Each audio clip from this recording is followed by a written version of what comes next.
Кыргыз Республикасында мамлекеттик менчиктештирүү жөнүндө Кыргыз Республикасы мыйзамына өзгөртүүлөрдү киргизүү тууралуу мыйзамдын долбоору экинчи окууга киргизилет. Демилгечи министрлер кабинетинин төрагасы бюджет экономикалык жана фискалдык саясат боюнча комитет караган. Баяндамачылар Төлөнов Данияр Эрмекович, бюджет экономикалык жана фискалдык саясат боюнча комитеттин төрагасы Амангелдиев Данияр Жолдошевич, экономика жана коммерция министри чакырылгандар Тургунбеков Канатбек Тургунбекович, министрлер кабинетине караштуу мамлекеттик мүлктү башкаруу боюнча агенттигинин директору. Сөз баяндамачыга берилет. Данияр Эрмекович, сөз сизде.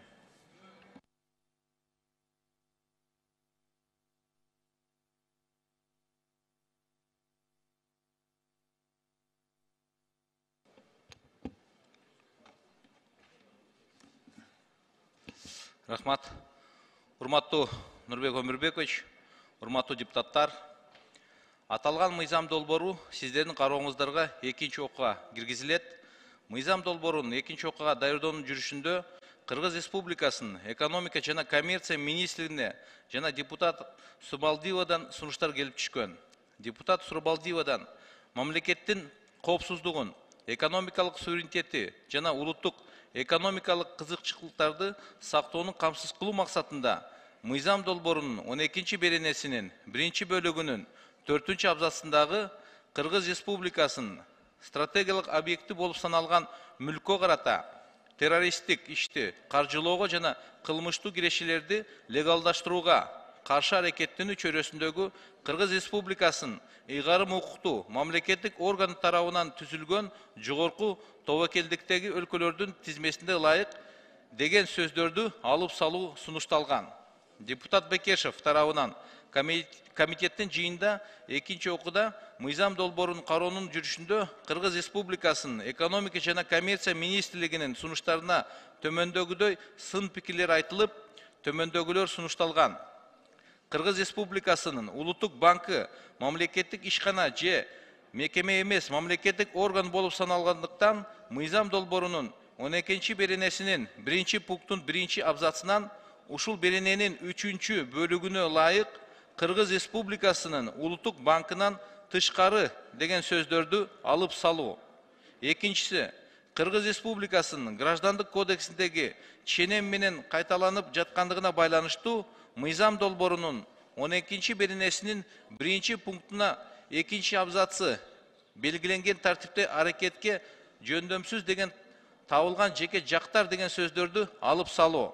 Үчүнчү, мыйзам долбоорунун 20 беренесинин 2 абзацындагы Кыргыз Республикасынын стратегиялык объекттерине кирбеген мамлекеттик мүлктү чарбалык коомдордун уставдык капиталдарына салым катары кошуу деген сөздөр катышуусунда мамлекеттик үлүшү бар деген сөздөр менен алмаштырылсын. Кыргыз Республикасынын экономика жана коммерция министрлиги, Кыргыз Республикасынын Жогорку Кеңешинин депутаттары Сурбалдиева, Бекешевдин сунуштары менен макул болду. Урматтуу депутаттар, мыйзам долбоору экинчи окууда колдоп бериңиздерди суранам. Рахмат. Урматтуу депутаттар, суроолор барбы? Таблону ачып коюңуздар.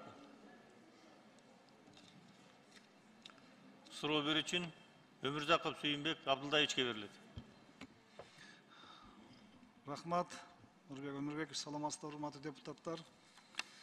Энди мындайча суроо болот, тактоо иретинде мыйзам долбоорунда 39 беренеде менчиктештирүү жөнүндө Кыргыз Республикасынын мыйзамдарын бузууга жоопкерчилик деген ченем күчүн жоготту деп таануу сунушталууда да. Себебин түшүндүрүп бериңиздерчи.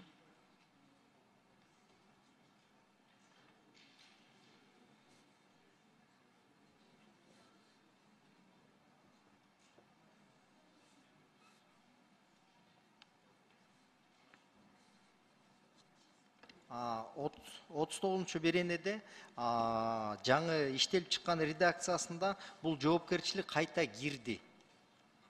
Бул статьялар жоопкерчилик тартуу боюнча статьялары кайта кирилди. Кайсы статьяда киргиздиңиздер? Бул жерде сиздер айтып атасыздар, норма күчүн жоготту деп таануу сунушталууда деп сунуш киргизип атасыздар. Кайсы статьяда кайра киргиздиңиздер? Айтып бериңизчи, кайсы статья? Бул депутат Ашимованын сунуштунан кийин кабыл алып туруп бул статьяны кайта киргиздик. кайра ордунда калды. 39 статья. Абдан туура, анда кесиптешибиз туура сунуш бериптир. Себеби бул мыйзам бузулса, мыйзамга кылмыш жаза иши козголуш керек да. А сиздер буну алып таштаган туура эмес болчу да. Түшүндүм, рахмат. Рахмат. Суроо берүүчүнүн кийинки сөз Сурабалдиева Эльвира Жыргалбековнага берилет. Биз комитетинде талкуулаганбыз, бирок бияктан эми көпчүлүк эл карап тургандыктан бир-эки маселени такталайынчы дагы бир жолу. Приватташтырылган жак жеке менчикке өткөрүп, андан кийин объектти кайра сатса болобу?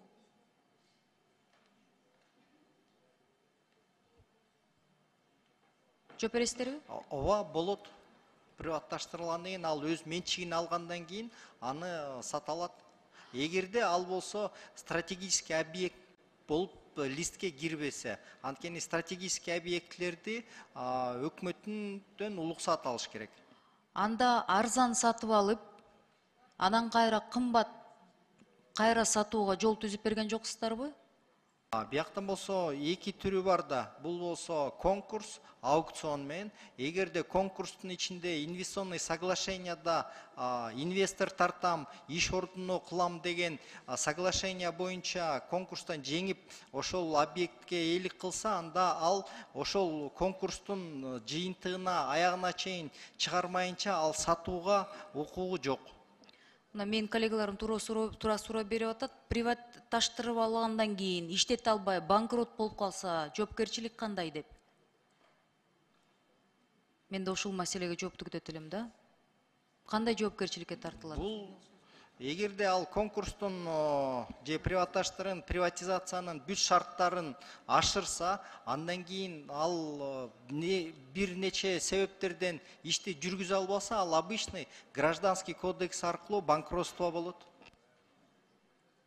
А эгер тескерисинче приватизация кылып, иштетип, ийгиликтүү иштетип, анан 10-20 жыл өзүнүн жеке каражаттарын салып ошака ийгиликтүү бир ишканага айландырса, мисал катары жакында эле Аккунд боюнча, пансионат боюнча уктуңарда, 98-жылы приватизация кылып, миллиондогон долларды салышып, анан мамлекет кайра тартып алганын мен түшүнгөн жокмун да. Вот ошондой ситуация болбойбу? Кайталанбайбы? Кепилдикти ким берет? Же договорда түзмө-түз ошентип жаздыңыздарбы? Эч качан назад дороги нет деп. Гарантияны ким бере алат? Мындай укук бузулуулар болгон жок деп бияктан коллегалар айтып атышат. Бул болсо мыйзам чегинде кайта кайтарылганга эч мүмкүнчүлүк жок. Как болгон жок? 90 жылдардын аягында, эми анда башка президент болчу. Расмий түрдө приватизация кылып, Аккунду алышып, анан 20 жыл өткөндөн кийин кайра деген, я даже не знаю, как это называется. Это государственное рейдерство деп коет, сөзүн ачыгы, цивилизация өлкөлөрдө. Кайра ошол учур болуп атпайбы? Мен бул объектилерди азыр бир өзүбүздүн ички инвестор салса, иштетип, өз каражаттарын миллиондогон доллар салыш керек да. Иштеги көпчүлүк предприятие уже давно банкрот. Анан иштегенден кийин ийгиликтүү иштеп кеткенден кийин 10-20 жылдан кийин кайра өкмөт тарта албайбы деген суроо берсе, кантип жооп беребиз? Госфонд имуществонун өкүлү жооп берип койсун. Саламатсыздарбы, депутаттар, урматтуу төрага, мүлк фондунун төрагасынын орун басары. Ал Аккундун учуру боюнча бизде андай маалымат жок. Себеби Аккун бүгүнкү күндө мамлекетке кайтып келген жок. Мүмкүн башка кылмыш иштеринин алкагында каралып аткандыр, бирок ал жерде приватизация маселеси жок. Ал боюнча бизден эч кандай материалда суралган жок, мамлекетке кайткан жок. Анда массалык маалымат каражаттарында жалган маалымат кетип атабы? Анда бул расмий эле биздин СМИлерде кетти да. Анан ошол жетекчилик хозяиндеринде интервьюсунда ошентип айтылып атпайбы? Незаконная, туура эмес приватизация болду деп. Мен сизге ал маселе боюнча жооп бериле деген жокмун. Мен сизге бул учурда ишкерлер алып алып, анан 10-20 жылдан кийин ошондой ситуация кайра туулуп калбайбы деген суроо берип атат да. Жок, андай маселе болбойт. Эгерде приватизация шарттары менен жүргүзүлгөн болсо, ал шарттар аткарылган болсо, эч кандай мамлекетке кайтаруу маселеси турбайт.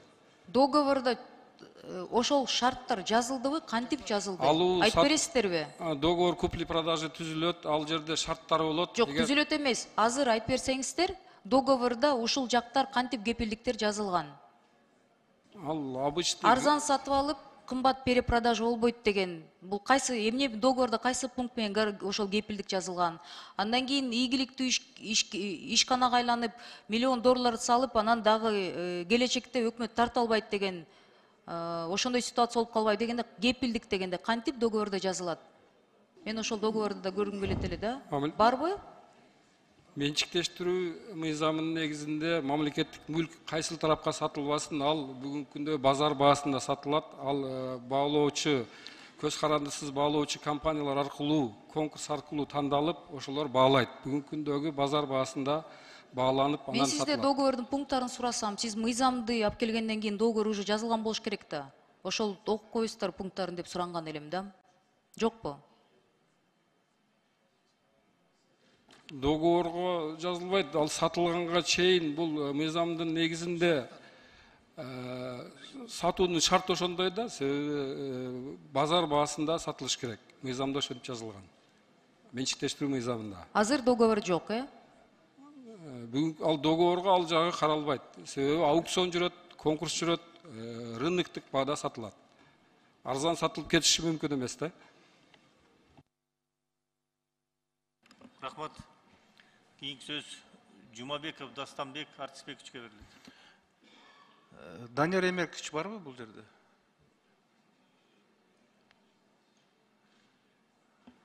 Бар. Данияр Эмеркович, сизге суроо бар эле. Мыйзам долбоору боюнча. Кечиресиз арине. Мо сравнительный таблицада турат да? Салыштырма таблицада. 4 таблицада. Окончательный кайсысына добуш беребиз да? Колдонулган редакциясы бар, анан кийин министрлер кабинетинин таблицасы, анан сунуштар берилген экен, анан жана сиздердин комитеттин өзүнчө чыгыптыр да? Мынау акыркысына 4-түнчүнө бересиз, доработан ошонусу болду да. Бюджет экономикалык жана фискалдык саясат боюнча комитеттин тарабынан экинчи окуга жеткирип иштелип чыккан деген, иштелип чыккан, доработанысы. Өкмөттүкүн эмес. Жок, доработанысы. Доработан. Последний ушулбу? Рахмат. Анда министрлер кабинетинин өкүлдөрүнө да кыска бир ушул мыйзам боюнча түшүндүрүп берсеңиздер, эмне себептен ушул мыйзамга өзгөртүүлөр киргизип атасыздар? Кыска бир маалымат берсеңиздер. Бул жерде улуттук банк деп жүрөт, Госбанк деп жүрөт, полномочия берилип атат, кандай иш болуп атат?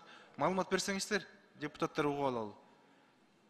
Ну, кыскача айтайын, анда биринчи бул редакционный, өкмөттүк министрлер кабинетти киргизип атабыз. Андан тышкары ушул байланыс бул ишканаларга инвестиция тартуу максаты коюлгандыктан, биринчи бул мамлекеттик ишканаларды акционердик коомго айландыруу маселелерин жөнөкөйлөштүрүү. Анткени азыр госпредприятияларды акционерный общество кылганда 100%, эгерде даже приватташтырылбаса, сатылбаса дагы, аны процедура приватизацияга өткөрүп атабыз. Бул жөңөйлөштүрөт. Экинчи бул болсо мамлекеттик компанияларда акциялардын кошумча эмиссия чыгаруу маселесин тактоо. Анткени инвестор тартууда болсо, алар доп эмиссия чыгарыш керек да. Ошол процедураны кабинет министрдин жагынан макулдашылат. Үчүнчү бул сиз айткандай улуттук банк түзмө-түз конкурсуз приватизацияга кирген ишканаларды түздөн-түз сатып алат. Анткени бизде 0,7% Керемет банкта Госфонд имуществода калып калган, ошону болсо Нацбанкка берип сайлалды атабыз. Андан тышкары мамлекеттик, ошондой эле мамлекеттик мүлктү мамлекеттик өнүктүрүү банкына түздөн-түз сатууга мүмкүнчүлүктүү берилип жатат. Бунун баары болсо ошол ишканаларды, мамлекеттик ишканаларга инвесторлорду тартып, ошол ишканаларды жандандырып иштөөгө шарт түзөт. Мамлекеттик ишканаларга инвестиция тартууга деген кандай болуп калды, мен түшүнбөй калдым. Алар өздөрүнүн акциясын сатып туруп инвестиция тартабы ошондо? Ошого макулдук берип атабызбы? Эгерде болсо Үлүшүн сатып туруп. Жоқ, үлүшүн сатпайт, алар доп эмиссия чыгарат да. Инвестор тартып алганда, инвестор келиш үчүн аяка доп эмиссия чыгарыш керек да. Ал фондовый рынок аркылуу тартат да. Андан тышкарыдагы Эмнесин чыгарат дейсиз, ал өзүнүн үлүшүн сатканга чыгарат да. Анан кийин инвестиция ошо негизинде келет да. Үлүшүн сатып алып. доп эмиссия бул үлүшү сатуу деп саналбайт. Анткени мамлекеттин объему азайбайт. Кайдан анда инвестиция тартат? Эмненин негизинде? Ал болсо жаңа акциялар чыгарат да. Мисалы ишкананын инвестор тартып атканда, ал инвестор каражат, технология алып келерде, алар менен сүйлөшөт да, ошенге мынчалык акция бөлүнөт деп. Ошол дополнительный акция чыгарылат, доп эмиссия. Ал өзүн залогко коет да. Жок, биякта залог коюлбайт. Анда акцияны чыгарыш үчүн аны кармап туруш үчүн ал залог болуш керек да. Инвесторлор жөн эле анга келип бир кагасын сатып албайт да. Жооп берип коюңузчу. Түшүндүрсөңүздөр ошо жагы. Эми доп эмиссия чыгарганда бул жаңы акциялар чыгарат дагы, ошол акциялар фондовый рынокто сатылат. Сатылган акча, мисалы акционерлик коомдун уставдык капиталына келип түшөт, активине. Ошентип биз үчүнчү инвесторду тартабыз, ошонун акчасыны коом Акция эмне? Ошо үлүш сатылып атат да. Жок, ал өзүнүн мурдагы чегерилген акциясы сатылбайт. Жаңы акциялар чыгарылып, ошол акциялар сатылат. Сатылган акча коомдун өзүнүн активине келип түшөт дагы, ал инвестиция болуп эсептелинет да, ошол коомго жасалган инвестиция болуп эсептелинет. Сиздер же мен түшүнбөй атам, же сиздер түшүндүрө албай атасыздар. Акциясын чыгаргандан кийин ал үлүшүн чыгарып атат да. Ошону коюп атат да сатыкка. Жок, үлүшүн койгон жок. Жаңы акцияны чыгарып, ошол акцияны гана сатат. Ошондо ошол акцияга соразмерно уставдык капитал дагы өсөт. Ошол акча акционердик коомдун активине келип түшөт. Мурдагы акциялардын саны азайбайт, уставдык капиталдагы үлүшүнүн суммасы дагы азайбайт. Негизинен уставдык капитал көтөрүлөт, жаңы акционер кошулат. Привлекать этилген акча Жаңы акционер эмненин негизинде кошулат аны? Эмненин негизинде? Ага эмне кызыктар? Эмнени алып атканда? Жаңы акцияны сатып, акционерлик коомго акча, инвестор тартылып атпайбы? Ошо бизнеске кирип атат да. Ошол акчаны акционерлик коомду өнүктүрүүгө жумшалат. Жаңы акционер кошулат. Эски акционерлердин Жаңы акционер эмне үчүн кошулуш керек? Ал өзүнүн пайдасы үчүн кошулат да. Жөн эле инвестиция алып келип берип туруп, мына пайдалангыла дебейт, анын бир кызыкчылыгы болуш керек да. Ушул мыйзам менен тууралап берип атасыздар да. Эми ошону түшүндүрбөйсүздөрбү? Бул мындай да. Негизи бул сиз иш баягы деле айтканмын, ошондой бир карап коюп апсыңар да. Суранам, карап койсоңуздар, Конституциянын 91-чи беренесинин 7-чи пунктунда турат да, бул министрлер кабинетинин силердин ишиңер бул мыйзамды жокко чыгарып эле дальнейший действиясын силер өзүңөр колуңарга алышыңар керек. Бул министрлер кабинетинин төрагасынын колу менен эле токтоомдун негизинде эле бул иш бүтөт да. Мындай нерселер. Четко жазылып атат бул жердечи. Мен билбейм, анда силер түшүнбөй атасыңар же мен түшүндүрө албай атам. Мына мамлекеттик менчик объектилерин башкаруу боюнча чараларды ишке ашырып атат. Бүт мамлекеттин баардык объектилери министрлер кабинетинде конституция менен бергенбиз. Ошо менен башкарасыңар.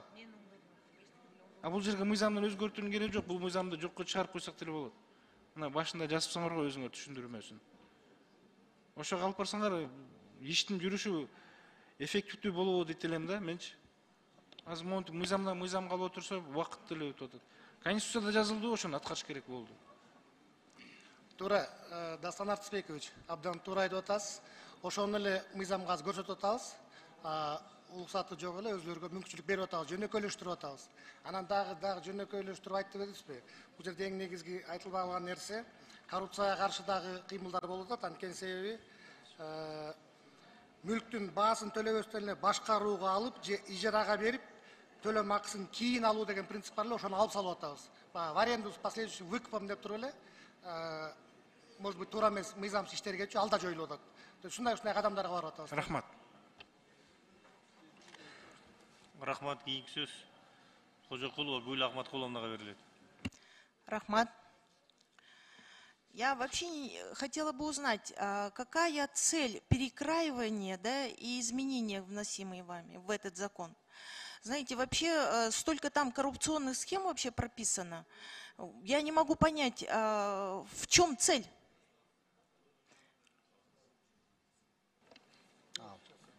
Ну, здесь первое, он несет редакционный характер, я повторюсь. Второе. Кроме редакционного, давайте Хорошо, так, вот четко, да. который вы взяли, признали утратившим силы, внесли изменения, дополнения. Банк у нас уже чем только не занимается, как и налоговая, да? Вообще я не могу понять, вот я говорю, цель какая вносимых изменений? Ну, Пример первое, когда госпредприятие, оно меняет форму собственности, становится акционерным обществом, при этом ни 1% не продается или не изменяет собственника, тут решается вопрос, что это кабинетом министров можно будет провести реорганизацию. Второе, это при выпуске доп. Эмиссий для привлечения инвестиций в госпредприятия и акционерное общество можно будет постановлением правительства решить этот вопрос о выпуске доп. Эмиссии.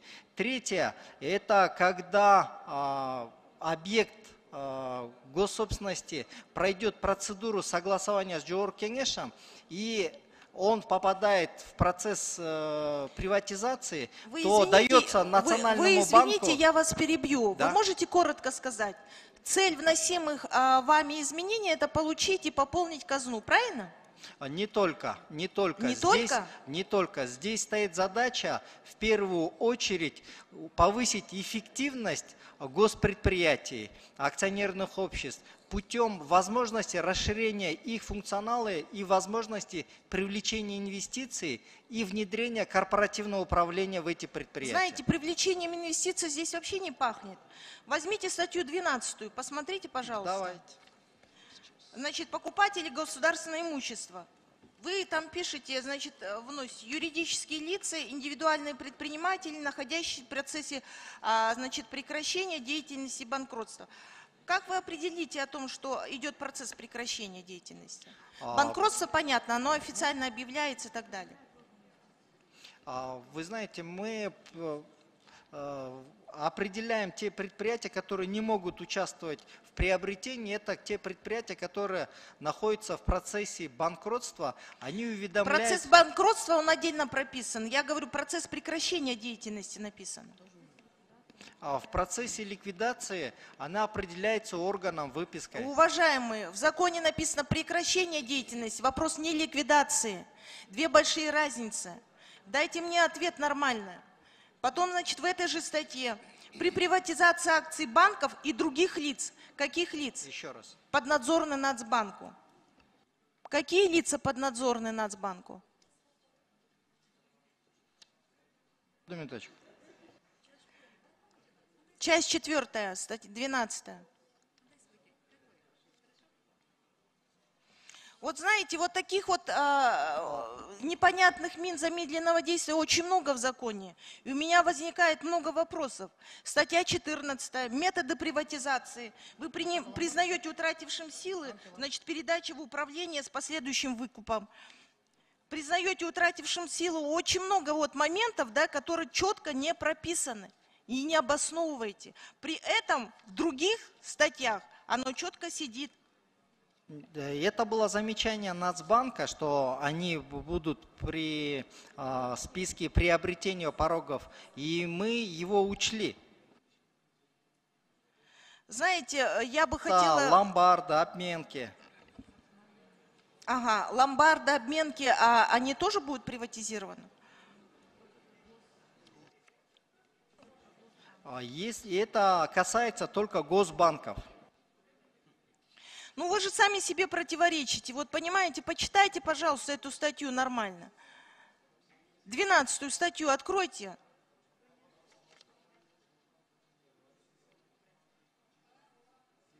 Вот многие моменты, которые вот как бы четко так вот не прописаны, вот мне бы хотелось, чтобы было более четко, потому что вот эта манипуляция в виде вносимых изменений и дополнений, которые вы делаете, где-то вы признаете утратившим, где-то вы наоборот расширяете.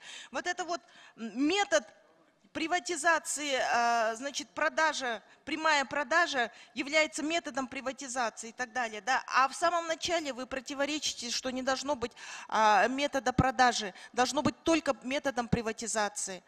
Слово «продажа» убираете, а вот здесь вот четко написано «прямая продажа» является методом приватизации. То есть вот таких вот моментов, как говорится, противоречий у вас достаточно. Я бы думала...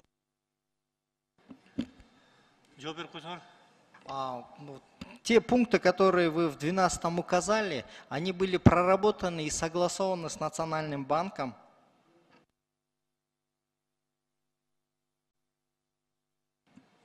Рахмат, кейінгі сөз Жамгырчиев Эмиль Эриковичке беріледі. Рахмат, Нұрбек Өмірбекович. Жооп беріп қойсаңыздар. Негізі бұл алып келетқан мыйзам долбоордун мақсаты эмнеде?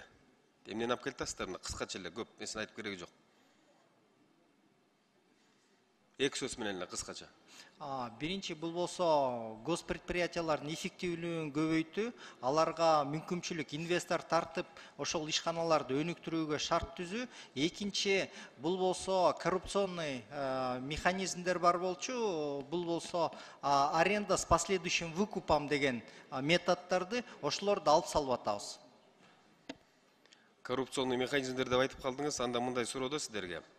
Мамлекеттин балансындагы болгон унаалар боюнча ошону сиздер азыр приватташтырууга мүмкүнчүлүк берип атасыздар да. Ага эмне кажет болду? Эмнеге андай кадамдарга барып атасыздар? Бул деген баарыбызга белгилүү болгондой өтүп кеткен союздун убагына кайра алып келип атасыздар да. Ушул приватташтырылган унаалар эмес, мына канча деген завод, фабрикалар, чоң-чоң имараттар баш аягы жокко. Анан азыркы ушу турган унаалар ал бекер келген жок да. Ал унаалар акча каражатка келди. Бүгүнкү күнгө чейин кредиттерин төлөп атабыз. Анан приватташтырганга чейин, анан приватташтыргандан кийинки бааны ким берет? Кандай көзөмөлдөөчү орган барбы? Мына коррупция дейсиз. Приватташтыруу үчүн азыр сиз айтасыз, комиссия түзөбүз дейсиз. А комиссия кимге кепилдик берет? Ал ушу мамлекеттин тарабын көздөп, мамлекеттин кызыкчылыгын козгоп, ошол көбүрөөк каражат түшүрөт бюджетке деп. Эч ким кепилдик бере албайт да.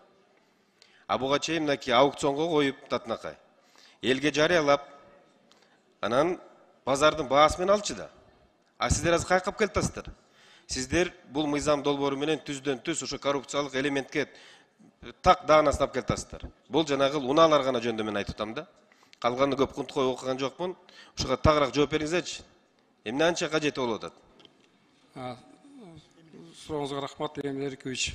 Бул мыйзам кыймылдуу мүлккө тийиштүү эмес, кыймылдуу мүлктүн өзүнүн атайын жобонун негизинде сатуу жүргүзүлөт. Алар бүгүнкү күндө өкмөттүн жобосу менен бекилген талаптары бар.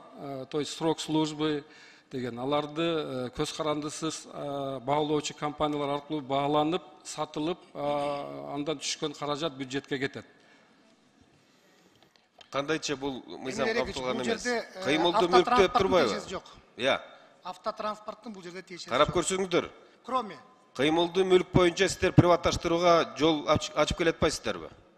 Айтайын дегеним, мамлекеттин мээнетин жедирбегилечи бул суранычы. Комиссия эч качан ал мамлекет кызыкчылыгында иштебейт. Жакшыраак карап көрсөңүздөр ошону, урматтуу өкүлчүлүктөр. Экинчи суроо. Улуттук банкка приватташтырса болот деп атасыздар да. Эмнеге улуттук банк эле? Эмне себептен РСК, айыл банктарга мүмкүнчүлүк бербейбиз? Алардын деле мүмкүнчүлүгү бүгүн Кудайга шүгүр, каражаттары бар да. Анан эртең мисалы РСК банк болобу, айыл банк болобу, бир имаратты приватташтырганга кажети бар деп коелу. Анда кайра дагы мыйзам долбоорун алып келесиздерби? Ушу баары эле чогуу эле карап койсок деген бир өзүмдүн сунушум бар да. Кандай деп жооп бересиздер? Бияктан болсо Нацбанкка уруксаат берилип атат, анткени ошол гарантийный фонддо 8,78% долясы бар. фонд госимуществоны, калган долясы болсо Нацбанктын өзүндө. Ошондуктан 100% толукташ үчүн биз Нацбанкка бул программа приватизация жогорку кеңеш менен кабыл алынган, эми аны кайта конкурс жарыялабай эле ошол Нацбанк түзмө-түз эле сатып алсын, алып алсын деген эрежени киргизип атабыз. Андан тышкары АО Керемет банкта 0,74% ошол фонд госимуществосунда долясы калып калган. Ошол доляны дагы Нацбанкка түзмө-түз сатып алганга жол ачылсын деп ушул закондо киргизип атабыз. Туура, рахмат. Жакшы. Кечинен семилерик кошуп коеюн. Жана сиз айткан РСК айыл банктарга тыюу жок. Алар общий конкурска катышып эле негизи менен катыша берет, кыла берет. Анда тыюу жок болсо, ушул тизмеге кошуп койбойсуздарбы анда? Улуттук банк деп сиз өзгөчөлөп атпайсыздарбы? Өкмөттөн кошуп коюңуздар, алардагы мамлекеттин пайыздары бар да. Ошого жараша деген өзүмдүн сунушумда. Бирок так кичине мындай түшүндүрүп бердиңиз. Рахмат, ишиңиздерге ийгилик. Рахмат. Кийинки сөз Али Медербек Кубанычевичке берилет. Рахмат, Нурбек Өмүрбекович. Урматтуу чакырылгандар, негизи менчиктештирүү бир толкунун Кыргызстан эгемендүүлүктү алганда башыбыздан өткөргөнбүз да. Кандай болгонун көпчүлүк ошо совет доорундагы мамлекеттер жаңы эгемендикти алгандан бери. Анын арасында биз дагы жакшынакай маанайда өткөн эмес. Жанагы кечирип коесуздар, улуу сөздө уят жок дейт. Менчиктештирүү программасы эмейле ошол учурда эмчектештирүү болгон да. Бул эл сөзүндө.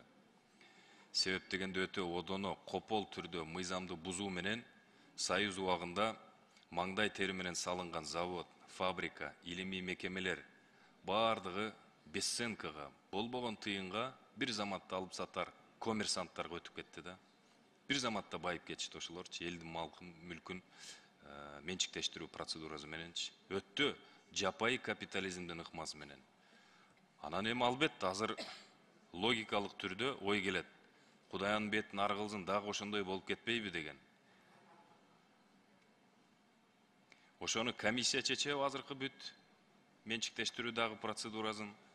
Мен кеңеш катары, рекомендация катары сунуш киргизет элем. Сөзсүз түрдө жарандык коомдун өкүлдөрү болушу керек. Массалык маалымат каражаттарында жалпыга жакшы жайылтырган процедура менен өтүшү керек. Ачыктык. Ошол гана коррупцияны жокко чыгарылат. Же болбосо баягы баялын таягы дегенде коркунучтар бар. Сиздер да аны сезип атсаңыздар керек. Мына Бишкекте деле канча деген жакшы детсадтар, бала бакчалар азыр эмне жанагы мончолор, сауналар болуп кеткен. Рахмат. Рахмат, Медер Кубаныч, толугу менен сиз айткан сунуштарды колдойбуз. Мен ойлойм, жол бербегендин жолдору азыр көп. Программа приватизация сиз билгендей жогорку кеңештен өтөт. Андан кийин Кабмин отчет берет. Бүгүнкү күнү жашоо башкача маңызда өтүп атат. Негизи средства массовой информации, блогерлер баягы мурункудай талаптануу токтодуго деп ойлоп атабыз. Ошон үчүн азыр көзөмөл бар. Рахмат. Суроо берүү үчүн кийинки сөз Талиева Камил Абдыразаковнага берилет. Рахмат. Мен коллегаларыбыздын ар бир депутаттын пикирине кошулат элем. Чынында кооптонуу бар. Бул мыйзам долбоорунда абдан мындай коллизиялар, коррупциялык схемаларга шарт түзгөн лазейкалар бар бул жерде. Кооптуу бул чынында. Бул ушул мыйзамды жалпы жолунан бул эми силер жанагы редакциялык мүнөздө эле алып келип атасыңар азыр. Бирок жалпы жолунан ушул мыйзамды кайрадан бир карап чыксаңар. Бул мамлекеттик менчиктештирүү жөнүндө мыйзамды. Эми баягы Кабминди өкмөттү Кабминге алмаштыруу дегендейлер менен эле келдиңер азыр мындай алганда. Жалпысы болуна мына коррупциялык схемаларга шарт түзүүдө бир мындай бир мыйзамда бир чынында багыттар болуп калуу коркунучу бар да. Силердин эми бул мыйзамды алып келгениңердин негизги бирден бир себеби эффективдүүлүк деп атасыңар, Бу жерде мамлекеттик мүлктү менчиктештирүүдө киреше тапсак деген ниетти алып келип атабыз деп атасыңар. Мына андай боло турган болсо мен эми ошол бир мисал келтирейин. Өткөндө да айттым эле, мага жооп берген жоксуңар биринчи окууда дагы. Бүгүнкү күндө Кыргызстанга таандык чет өлкөдө мамлекеттик мүлктөр барбы? Болсо кандай объектилер, негизгилерин атап бергилечи. Мисалы, Өзбекстанда, мисалы Тажикстанда кандай мүлктөрүбүз бар биздин? Мамлекеттик менчик. Рахмат сурооңузга. Камил Абдыразаковна, бүгүнкү күндө биздин мамлекеттен сырткары бул МИД аркылуу посольстволордун гана мүлктөрү бар. Андан башка мамлекеттин мүлкү жок. Андай болсо силер мүлктү же жашырып атасыңар, же билбейсиңер. Мен билгенден Тажик Республикасынын Пролетарский деген шаары бар. Ошол жерде биздин Кыргызстанга тиешелүү 5 гектар жер, анан бир топ бизге тиешелүү мүлктөр бар. Билесиңерби, маалымат барбы бул боюнча? Аренда алып атасыңарбы, эмне кылып атасыңар, ошол кандай болуп атат? Азыр жерди айтасыңар, бул делимитация, демаркация дейсиңер, макул. Мүлкүбүзчү, мүлккө тиешеси жок да. Ошол маалыматыңар барбы ошол Пролетарский боюнча?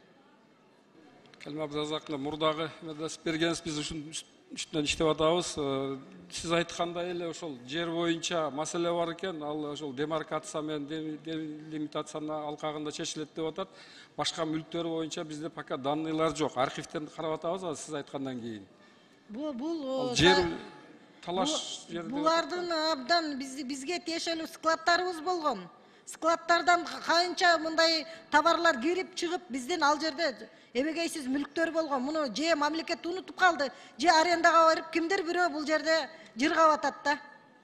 Ошону мен дайыма эскертип айтып атам. Мына кирешелер кайда жатат биздин? Биздин жанагы чарбасыздыгыбыз, биздин мамлекеттик мүлккө болгон кош көңүлдүгүбүз, керек болсо кимдир бирөө ошол приватизациянын убагында өздөрүнө менчиктеп алгандыр. Ошону бир карабайсыңарбы, тийиштүү органдарга берип?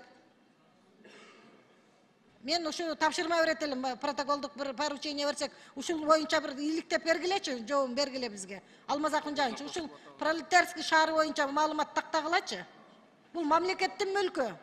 Мамлекеттин бир сому дагы четте жөн калбаш керек да, мунун баары биздин көзөмөлдө туруш керек. Туура айтасыз, Камил Абдыразаковна. Мен өзүм да жеке көзөмөлгө алып, муну тактап сизге жообун беребиз. Жалпы эле депутаттык корпуска сөз беребиз. Рахмат. Суроо берүү үчүн кийинки сөз Ормонов Улукбек Зулпукаровичке берилет. Рахмат. Мен коллегамдын суроосуна кошумча айткым келет. Кат жүзүндө берсеңиздер, дароо эле элчиликтен башка эчтеке жок дебей. Россияда бир канча мүлк бар Кыргызстандын. Мындай дароо жеңил жооп бербеңиздер. Азыр эчтеке жок деген сиз ким болуп иштейсиз? Мен орун басары болуп иштейм. Төраган орун басары мүлк фондунда. Көптөн бери иштейсизби? 2,5 жыл болду. 2,5 жума? 2,5 жыл болуп калды. 2,5 жыл.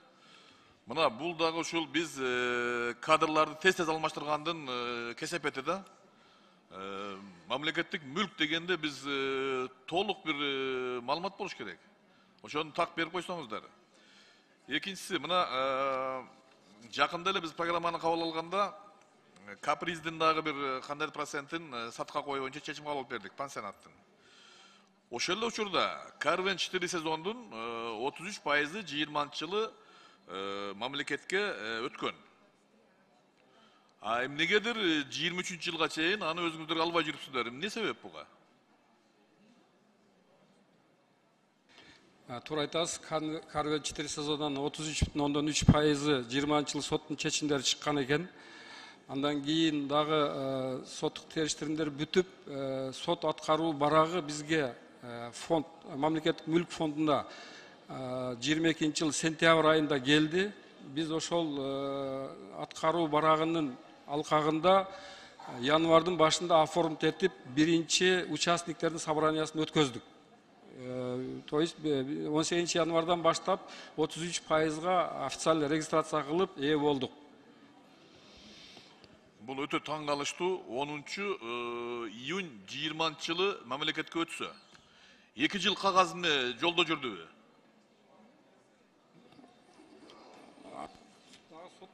дагы соттук териштирүүлөр болуп жүргөндө анан сот аткаруучулар сот аткаруу барагыны 22-жылы бизге фондко аткарууга беришти сентябрь айында. Бул дагы ушул таң калыштуу маселе, себеби 2 жыл кагаздар жүрбөйт. 10 июнда мамлекеттин өткөн 20-жылы. А биз 22-жылы кагаз алып, 23-жылы гана өзүбүзгө кошуп атабыз. Мындай болушу мүмкүн эмес. Туура айтып атасыз, Улукбек Зулпукарович. Абдан жакшы маанилүү суроону көтөрдүз. Бул да көзөмөлдө жакын арада мына башка акционерлер менен чогулуштарды өткөрдүк. Бааларды азыр сиз айткандай жакын арада буну дагы бир программага киргизебиз. Независимый оценканы өткөрөбүз. Анан баягы СК ресурс сөзү айткандай каприздей болуп, жылдан жылга жүрө берип пайда келтирбегендей болбогондой кылып, муну дагы ошол тиги каприз менен СК ресурстай кылып эле киргизип туруп программа приватизацияга. Анан оценканы кылдырабыз. Базар баадагы жакшы баасы чыкса, сатканга аракет кылабыз. Жана сиз айтып аткан факт бул кейиштүү окуя, бирок ошондой болуп тур да, бизге күзүндө 22 келиптир, мына 23 башында могу 2 айда бардык переговорлорду жүргүзүп бүттүк. Собрание өткөрдүк, такташып алдык. Берки ресурс менен каприз боюнча дагы азыр программага киргизилди. Жакын арада азыр бизде оценка өткөргөнгө тыйын тыпырыбыз бар экен, эсептеп чыктык. Кудай буйрса аны дагы независимый баа берүүчү уюмдарга беребиз дагы, базар баасын чыгарып, аны дагы сатууга коебуз.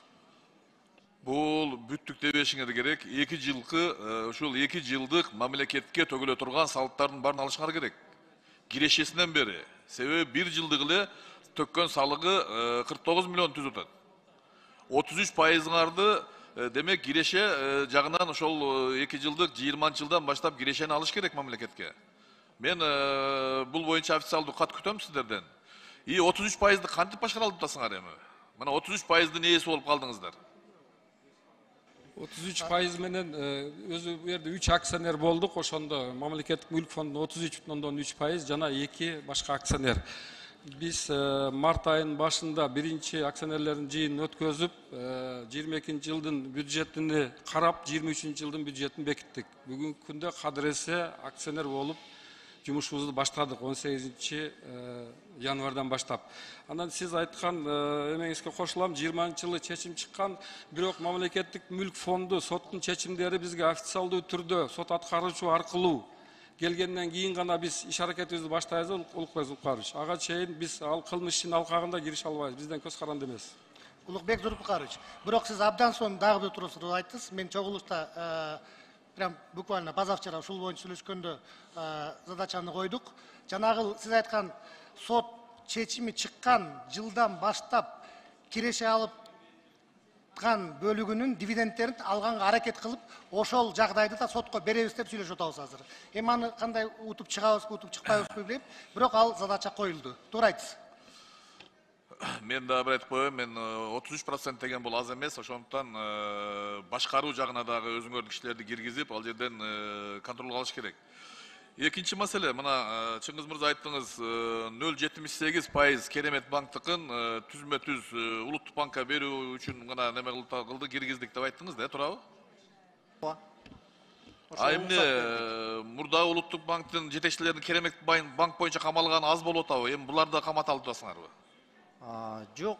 Ошондой Керемет банкты сатып алгандыгы үчүн, чечим чыгарган үчүн булар камалып жатышат 5-6 киши. Бул жагы кандай болот? Биз болсо бул акциясын Нацбанкка берип атпайбызбы? Нацбанк анткени 100% ошенге жоопкерчиликтүү болсун деп. Чыңгыз мырза, ошол улуттук банк акцияларын алам деп ошо чечим кабыл алган үчүн азыр улуттук банктын жетекчилери камакта отурат. Керемет банкты, Росинбанктын эмесин алып туруп Керемет банк түзүлгөндүгү үчүн. Бул эми сунуштайбыз, анткени 0,74% менен фонд госимущество эч кандай саясат жүргүзө албайт да. Ошондуктан биротоло эле Нацбанкка берип коелу деп атабыз.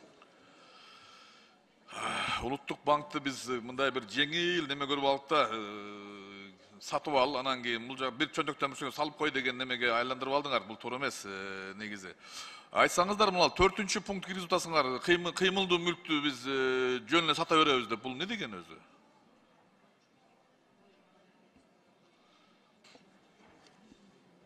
Бул кыймыл мүлктүү болсо, бул акциядан тышкары ошол эрежесин иштеп чыгып атабыз, ошого улуксаат берип атабыз. Анткени бул процедура де юре уже иштелип аткан. Ошол подзаконный актыларды ошону закондоштуруп атабыз да. Анткени азыркы ошол автоунаалар, транспорттар мөөнөтү чыгып, активден чыгарыш үчүн болсо, мамлекеттик токтому менен эле муну чыгарганга шарт түзүп атабыз. Эмне жогорку кеңештен сурабай эле каалаганда сата алып атасыңар же кандай? Бул эмне болсо бул жерде? Только ошол автоунаалар боюнча.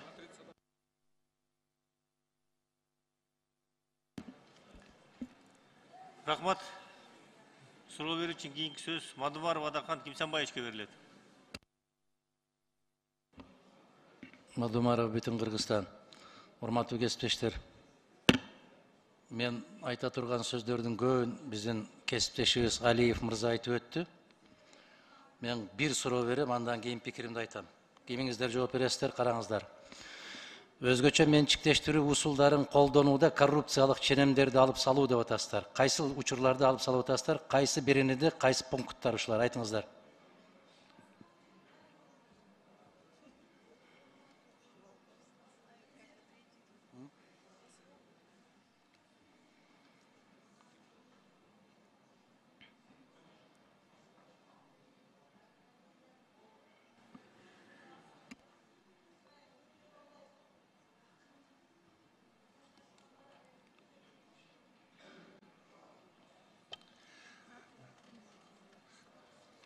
Адахан Кимсанбаевич, жана айтылбадыбы, арендага алып туруп, анан приватизацияга Кандай? Арендага алып туруп, последующий приватизация деген бар болчу. Ошону жокко чыгарып атабыз. Ошол коррупциялык схема болуп эсептелеби? Ошол схемага бар. Демек, ошол жол менен менчиктештирилип кеткен нерселердин баары коррупция менен кеткенби? Мүмкүн, анын баарын карап чыгыш керек да. Канчасын көтөрдүңөр ошо коррупция менен кеткен? Канча менчикти карадыңыздар? Жок, бул лазейка турат да. Ошол иштебеген лазейка. Ошону алып атабыз да. Кандай иштебей калат? Бизде коррупцияда кичинекей тешик болгон болсо, баардык жерден ошол иштей берет. Сиз айтыңыз, мыйзам киргизип атасыз. Менчиктештирүү усулдарын колдонууда коррупциялык ченемдерди алып салуу деп атасыз. Кайсы ченемдер ошол? Сиз туура айтасыз. Буну келечекте ушул бир чоң бир шлюз ачылып калбасын деп атпайбызбы? Арендага алып эле, акчасын төлөбөй эле. Анан постепенно сатып ийбесин деп атабыз да. Ошол туруптур жолу, ошону алып коюп атабыз. Болгону. Кайсы беренеден кайсыл жеринде алып атасыңар? Кайсы усулда алып атасыңар ошону?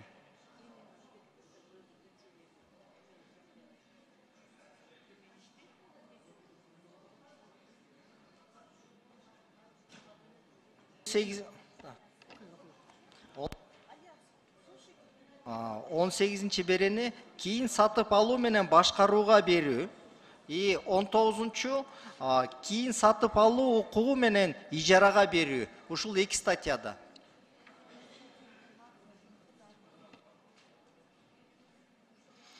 Мен ушуга күмөнүм бар, урматтуу кесиптештер.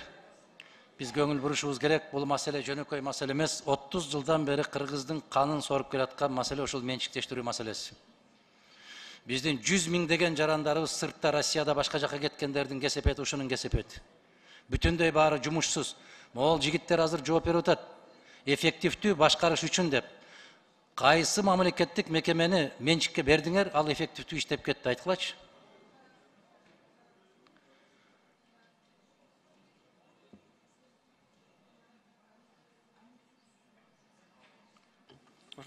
Кимсанбаевич, өзү туура бамдап атасыз. Бул менчиктештирүү мыйзамы 2002 жылы кабыл алынганда, ага чейин негизги мүлктөр ага чейин көпчүлүк бөлүгү ага чейин сатылганда,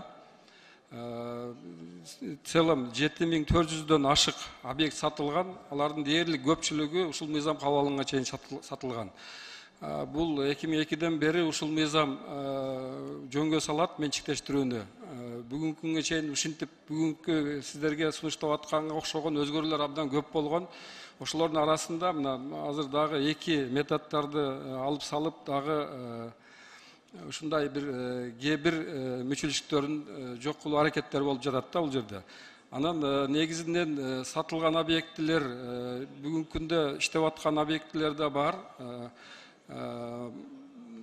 Акционировать этилген 7400 объектинин 1,5 миңге жакыны бул акционировать этилген. Алардын bir bölük акциялары бул негизинен коллективге берилген.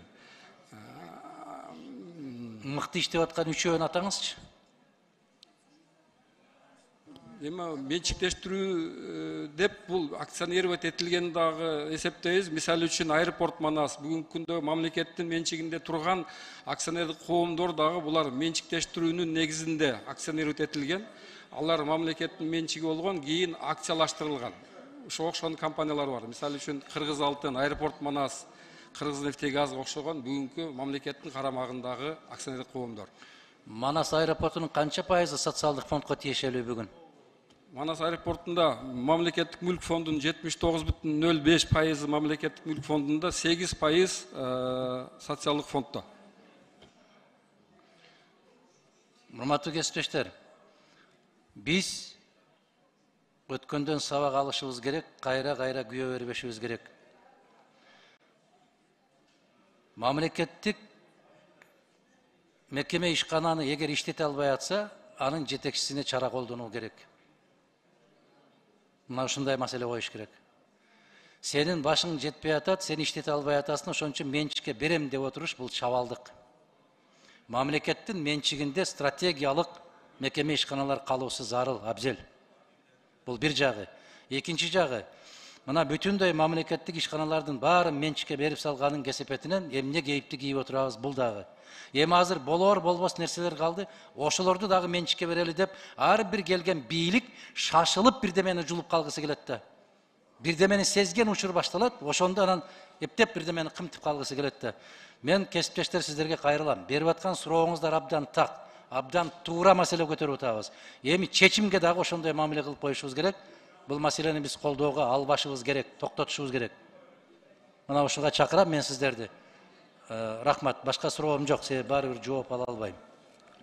Адахан Кирсанбаевич, рұқсат берсеңиз жооп берип коеюн. Бул алып келген мыйзамдын долбоору калган каткан мамлекеттин мүлкүн сатып эл деген мыйзам эмес, иштеп аткан мыйзамга эле тактоо иретинде кээ бир пунктлар кирип атат, Адахан Кирсанбаевич. Ошон үчүн сиз эле биз дагы ошол аракет кылып, ошол талап кетпесин, тоноп кетпесин деп бөгөт коелу деген эле максат менен келип атабыз биз дагы. Кечирип коебуз. Ушул бойдон тийбей койсоңор чоң пайда келтиресиңер. Тийбей койгула бүттү. Мына ошол мыйзам менен кээ бир жерлерге жол ачылып баратат. Мына азыр кесиптешибиз мына Эмил мырза айтпадыбы? Кыймылдуу мүлктү менчиктештирүүгө жол ачылып атпайбы? Ага жооп берип коеюн, уруксат берсеңиз. Кыймылдуу мүлктү бүгүнкү күнү эмнеге бул жерге киргизип атабыз? Ал кыймылдуу мүлк деп бул законго эч жерге кирбей калыптыр. Бирок кыймылдуу мүлк деген автотранспорт деле деп коелучу. Автотранспорт негизи өзүнүн нугу менен өкмөттүн жобосу менен менчиктештирилип сатылып, өзүнчө бир процедуралар жүрүп атат да. Ошого эле тактоо киргизип коюп атабыз, бияка мүмкүнчүлүк бар деп болду. Жок нерсени пайда кылган жокпуз бул жерде. Болгон нерселерди де фактаны де юре кылып коюп атабыз. Урматтуу кесиптештер, мындан бир 20 жыл баштакы сөздөрдү карап көрсөңүздөр, дал ушул бүгүн турмуш далилдеп атат. Мына ушул сиздердин мыйзамыңыздар, түзөтүүлөр өтүп кеткенден кийин Бишкек троллейбус паркы дагы, Ош троллейбус паркы дагы менчикке кетиши мүмкүн.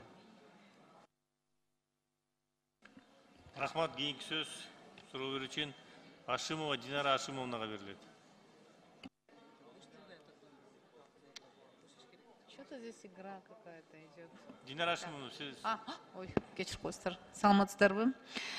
Бакытбек Байымбетович, мен дарегиме бир нече жолу Жети Өгүз районунан Тосор айылынын тургундары коллективдүү арыз жазышты. Себеби Тамга айылында Министерство оборонунун санаторий бар экен. Ошонун санаторийдин ичинде бир нече объектилер ошо 5-6 жылдын ичинде сатылып кетиптир. Хотя это стратегический объект, приватизация жолу менен сатылып кетиптир дейт. Ошол боюнча Мен эми мына коллегаларым астында дагы эртең бир күнү көтөрөйүн деп атам, маселе текшерелик баарыбыз депутатский комиссия кылып деп. Бирок сиздер тез арада берип койсоңуздар маалымат. Фонд госимущества аркылуу өткөнбү бул сатуулар, приватизация же кандай болгон экен? Рахмат. Рахмат, Динара Ашимовна. Сөз карап чыгабыз. Анткени себеби Коргоо министрликтин пансионат сатылып кетиш деген өзү уже туура эмес нерсе, албетте. İçindeki объектилер. Да. Шуну карап чыгып бизге сөз маалымат беребиз. Рахмат, кийинки сөз Малиев Арсланбек Касымакуновичке берилет. Рахмат.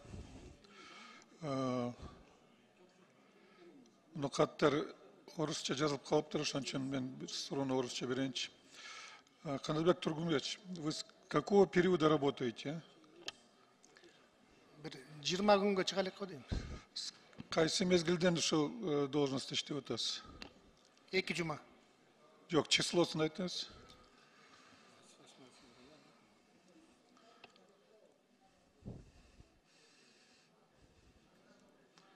Числосын айтыңыз, числосын.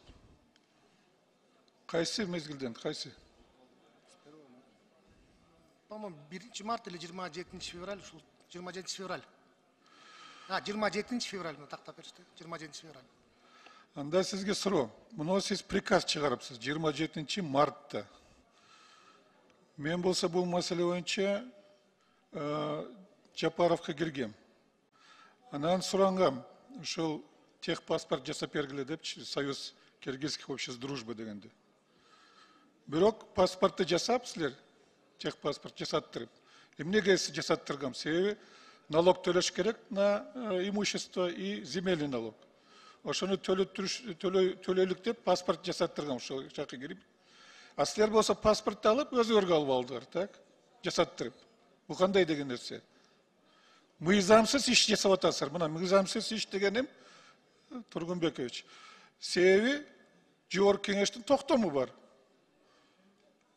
Сиз болсо ошол Жогорку кеңештин токтому бар мезгилин карап, 2003 жылкы номерин 1178-11 ошо токтомду Жогорку кеңештин токтомун урганым жок деп өзүңүздүн приказыңызды чыгарып поручение берип атасыз. Бул деген эмне деген, а?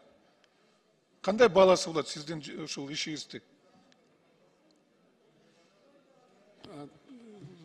Сиздин сурооңуз тиги Фрунзе көчөсүндөгү объект боюнча да, тиги Жок, Фрунзе эмес. Жибек жолу беле? Жок. Тиги Аман банк менен кошо турган имараттын астындагы жер.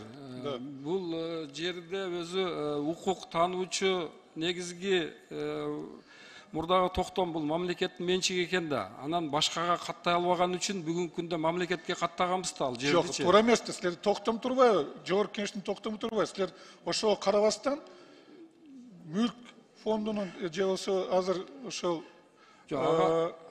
мүлк фондунун мурдагы приказы менен уруп атасыздар Жогорку кеңештин токтомун. Ага чейинки өкмөттүн чыккан токтомдору ал мамлекеттик менчик деп таанылгандыгы үчүн мамлекетке Жок, кандай жок, кандай. 2003 жылы Жогорку кеңештин токтому бар. Бул бир, андан мурда фонд госимуществонун актisi менен ошо баланска өткүзүп берген уже. Баланста жок силерде иш жерде ал. Анан баланста жок нерсени силер кантип управление кыласыздар, а? Имарат Эми мындай, эгерде ошону оңдобосоңор, мен анда Канатбек Тургунбекович, сиз боюнча маселе коем президенттин алдында. Некомпетентность үчүн жумуштан алынсын депчи. Арсланбек Касымакунович, мен түшүндүм, бул жерде мындай жолу. Баягы сиз айтып атпайсызбы? Буйругуң менен эчтекени билбейм деп туруп эле приказ чыгара берген депчи. Биз баягы ар бир кыймыл аракетти кагаздардын негизинде жасайбыз да. Анан кийин мурунку состояниеге алып келебиз. Ошондо мурунку токтомдордо өкмөттүкү деп турган жерди мен өкмөттүкү деп биз приказ чыгарабыз дагы өкмөткө алабыз. Жок, силер ала албайсыздар. Силер ала албайсыздар. Силер уже баланска берип таштайсыздар өзүңөрчү. Уже бергенсиздер. Буну болсо баланска силер 2003 жылы бергенсиздер. Түшүнүктүү. Мен анда териштирип туруп, Арсланбек Касымакунович, бул көп Даже жерде 98 жылы бергенсиздер. Көп жерде Арсланбек Касымакунович, көп жерде мындай экен. Имущество ары бери жылып атканда промежуточный бир жерге барып туруш керек да. Ошон үчүн баягы может быть суроо бар жерде же талаш тартышта же бир чечимдин астында биз приказ менен госимущество алып келип коет экенбиз дагы, андайын анан ары же бери жылдырып баштайт экенбиз. Жок, силер ала албайсыздар да, мыйзам боюнча ала албайсыздар аны. Силер эсине берип койбойсуздарбы? Түшүндүм, муну азыр тактап чыга алдагы, сиз менен отуруп тактап турам, сизге толук маалымат Анан беребиз. жанагы бир эме бар экен, бир силерде бир безграмотный бир ишкананын директору бар экен. Ошону атап коеюнчу, дирекция по управлению объектами дейт. Ошондо бир Тажибаев деген зам бар экен, ошол безграмотный, жазган каттары адрессиз. Жумуштан алып таштагылачы ошону дагы.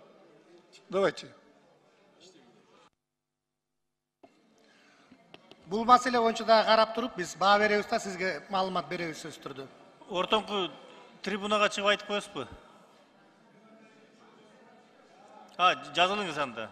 Жазылып айтып кой, экинчи жолу жазылыңыз. Кийинки сөз Таштанбеков Акбөкөн Дүкеновичке берилет. Канатбек мырза, биринчиден бул мыйзамды колдойм. Мыйзам менен суроом жок. Негизи мен жанагы сүйлөшпөдүкпү? Баягы мамлекетке катталбай калган мүлк боюнча мен дагы көптөн бери изилдеп атам. Көпчүлүгү эле госимущество десе эле ошо госимуществого ташыныргыта берет экен. Бирок мен карадым, көп нерсе Менсельхоздун колунда экен, Минобразование. Ошондуктан силерге кээ бир ошо жетекчилерибиз өзүнүн укуктарын да билбейт экен, мыйзамды да жакшы билбейт экен. Ошол үчүн мен сизден суранарым, жана парк боюнча, көп мектептер боюнча тиги өкмөттүн токтомуна кирген объекттер боюнча ак приемо-передачалар жоголуп калган каким-то образом, ошол боюнча аким азыр кайра чечим чыгарсын, ак приемо-передача, Ысык Атанын акими. Силер келип утверждать этип коесуңар да, эгерде тиги объекттер өкмөттүн токтому бар болсо, особенно Дубовый парк боюнча, ошого жооп берип коесуңарбы? Терден акимдер силерди карап отурат да, мен жанагы өкмөттүн токтому муниципальный собственностько өтсүн деген токтомдорду айтып атам, перечин. Ошолор катталбай калыптыр көбү. Туура айтып атасыз, Акбөкөн Дүкенович. Жанагыда экөөбүз сүйлөшкөндөй, ушул Ысык Ата районунда образцово показательный кылып туруп, эмки жумадан баштап ушул ишти баштайлы, комиссияны түзөлү. Анткени себепте Союздан бери келатып, колхоз, совхоздун оокаттары мамлекетке өтүп атып, кээ бири өтүп баратып, сиз айткандай жетпей калып, ортодо калып калыптыр да. Ошолорду да такташ керек. Алардын ичинде мектептер да бар экен, алардын ичинде социальный культурный объектилер да бар экен. Бүгүнкү күнү чын эле айткандай бесхозный объект кантип болсун деп ойлойбуз 21-чи кылымда. Бирок андай нерселер бар экен. Муну ревизия жүргүзүп, тактап башташыбыз керек. Бирок муну биз өзүбүз жалгыз жүргүзө албайт экенбиз. Сиз айткандай госимуществонун эле тармагында баардык мамлекеттин мүлкү бар деп ой бар элдерде. Бирок ал ар бир тармактык министерстволордун балансында турган оокаттар. Бирок ошолор менен чогуу биз иш-чара жүргүзөбүз, жергиликтүү бийликтерди сөзсүз түрдө ошол ишке тартабыз. Сизге ушул маалымат үчүн, анан ушул өзүңүз берген инициативаңыз үчүн чоң ыраазычылык. Анан кагылайындарым, барып кереги жок силерге. Мен баардыгын өзүм даярдатып келем. Акимдин кол койдуң, өзүмдүн ручкам менен де келем. Кабинетиңерге чейин келем. Силер кол коюп эле койсоңор, печатыңарды басып берсеңер эле, токтомдордун баарын алып чыгып берип келем да, анан ошо Ысык Атанын районун кандай бүтүрсөк, калган Кыргызстан боюнча деле тиги өзүң силерге тиешелүү нерсени эле айтып атам мен. Чоң рахмат силерге. Рахмат. Рахмат. Суроо берүүчү кийинки сөз Жамгырчиев Эмил Эриковичке берилет. Рахмат, Нурбек Өмүрбекович. Урматтуу коллегалар, кечиресиздер, экинчи жолу жазылып атам. Бул тактап койбосо болбойт. Канат Тургунбекович. Урматтуу Канат Тургунбекович, биякта карап койсоңуз. Сизди тажрыйбалуу, көптөн бери ар тармакта иштеген Айдис катары жакшы билебиз, жетекчи катары. Анан бул мыйзам долбоорун алып келатканда, Канат Тургунбекович, сизге чейин эле бул дайындалган мыйзам долбоору. Анан баягы мүмкүн жакшы маалымат аягына чейин берилген жок.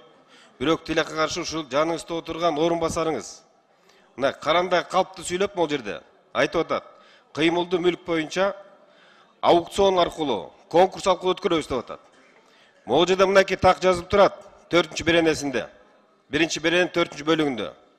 Çarbalık коомдордун уставдык капиталындагы мамлекетке таандык акцияларын, үлүштөрүн кошпогондо, кыймылдуу мамлекеттик мүлктү менчиктештирүү Кыргыз Республикасы Министрлик кабинетинин аныктаган тартипте жүргүзүлөт деп атат. Кана Турмекович, көрдүңүзбү? Кичине өзүңүз кагазды жакшыраак карап койбосоңуз болбойт. Туура айтасыз. Ана мындай, Кана Турмекович. Приватташтыруу менен аукционун эки айырмасы өтө чоң. Аукцион деген сөз бул эркин мамлекетке кичине болсо дагы пайдасы тийип, каражатты сактап калыштын максатында. Мамлекеттин мээнетин жедирбегенге жол бербейт. Жегенге. Ал эми приватташтыруу деген сөз. Бул ким аныктайт? Ошол эле мисалы кыймылдуу мүлктүн баасы момча турат деп. $10.000 автоунааларды $2.000, $1.000 чыркырап кеткен учурлар болот. Ошону көрөсүз кийин. Ана могул жаныңызда отурган орун басарларга кичине мындай жакшыраак профилактик жүргүзүп койсоңуз. Эмнеге могул жерге отуруп калп айтат бизде? Эмиль Эрекович. Биз деле окуйбуз мыйзам долбоорлорун. Жооп бербей эле коюңуз. Бул сизге сунуш катары. Тактоо иретинде уруксат берсеңиз, Медер мырза айткан сөз жана аукцион деген сөз, аукцион жана баалоочу процедураны айтылат. Атак жанагы баалоочу компанияны тандоо аукциону. Только ошол гана сөз айтылды. Кыймылдуу мүлк аукцион менен сатылбайт, туура айтып атасыз. Булар жазылып турбайбы? Өкмөттүн жол жобосу менен сатылат депчи. Ал жол жобо турат, иштеп атат. Законго гана киргизбей калыптыр, болду. Башка маселе жок. Канат Тургунбекович, мен конкреттүү түрдө кыймылдуу мүлк боюнча гана суроо бердим. Мен ошол боюнча гана айттым. Жаныңыздагы орун басарыңыз кыймылдуу мүлк боюнча жообун берди.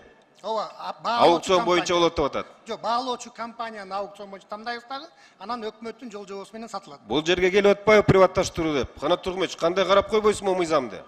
Сизден сураныч, карап коюңуз, ишенбеңиз жаныңызда отургандарга. Макул. Жарга түртүп коет, кичине өзүңүз окуп коюңуз. Макул, тактайм. Анан билип жүргүлөт, урматтуу орун басары. Депутаттар да окуйт кагаздарды. Баа берет. Жөн отуруп алып бияка урдура бербей. Рахмат. Макул, рахмат, тактап беребиз. Рахмат, кийинки сөз Малиева Арсланбек Казымакуновичке берилет. Рахмат. Жана бүтпөй калдым эле. Канат Тургунбекович, сиз мына приказды отмена кылыңыз. Мен айткан жана приказдычы. Болбосо чатак болот. Ачык сөз. Бул бир. Экинчиси, мен ойлойм, ушул силер бүгүнкү мыйзам өтпөй калышы мүмкүн, так? Силер андан көрө эмки жолу келбейсиздерби? Өтпөйт азыр бүгүн бул мыйзам. Өтпөй калышы мүмкүн.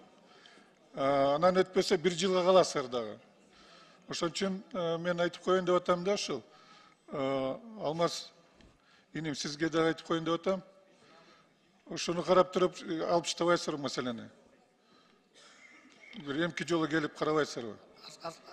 Урматтуу Арсланбек Касымакунович, жанагы объект боюнча азыр сиз айткандай тактап туруп сизге Жок, мага тактаганы кереги жок. Силер мыйзамды бузуп атасыздар, так? Жок, мыйзамды силер болсо баланста жок нерсени балансы өзүңүзгө алып атасыздар. Бул бир, экинчиси жогорку кеңештин токтомун урганым жок деп приказ алып атасыздар. Бул эмне деген тамтык? Арсланбек Касымакунович, мындай урматтуу депутаттардын баары түшүнсүн, мен приказ чыгарганда мамлекеттин каражатына өтсүн деген приказ чыгарып атам. Ошону тактап коелу биринчиден. Сатып ийген жокмун, жоготуп ийген жокмун оокатты. Анан ошону мурунку өкмөттүн токтомдорунун негизинде гана кылдык, бирок дагы бир жолу тактап чыгабыз, кетип атпайм, мен сизге гарантия берейин. Бул наоборот туура эмес, возможно өтүп кеткен нерсени азыр промежуточный бизге алып турабыз. Жок, силер жанагы безграмотный тажрыйба бошоткул деп атпайбы? Дагы срок көп коюптур, прокурор болуп ал. 15 апрелге чейин деп. Не бул прокурор бекен же сот бекен бул? Да. Түшүндүңүзбү? Түшүнүктүү, ушул маселелерди тактап чыгалы. Эгерде мамлекетке туура эмес коюп койсом баланска, анда муну да тактап чыгабыз да, анан чечип алабыз. Дагы бир жолу айтып коеюн. Ушул маселени чечпесеңер чатак болот. Рахмат. Рахмат. Урматтуу депутаттар, суроо жооптор бүттү.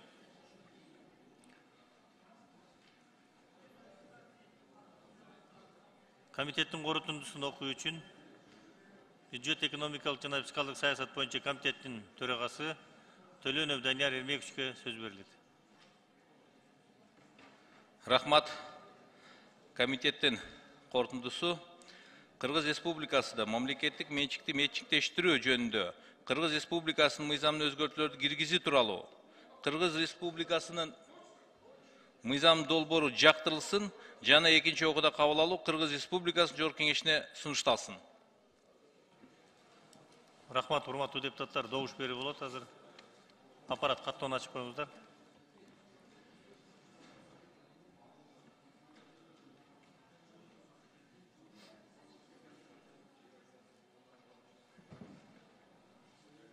Каттоодон 83 депутат өттү. Каттоону жабыңыздар.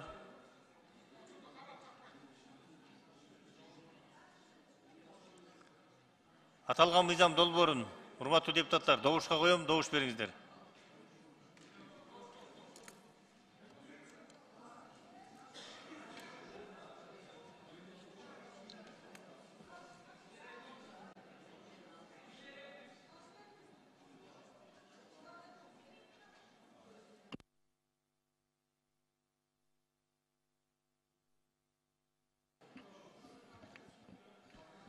Рахмат, урматтуу депутаттар. Мыйзам өтпөй калды. 43, макул 43, каршы 11, баары 54, катталды 85. Мыйзам долбоору экинчи окуудан өткөн жок. Кайра кайтып келе албайбыз. 6 айдан кийин. Кийинки маселени карайбыз.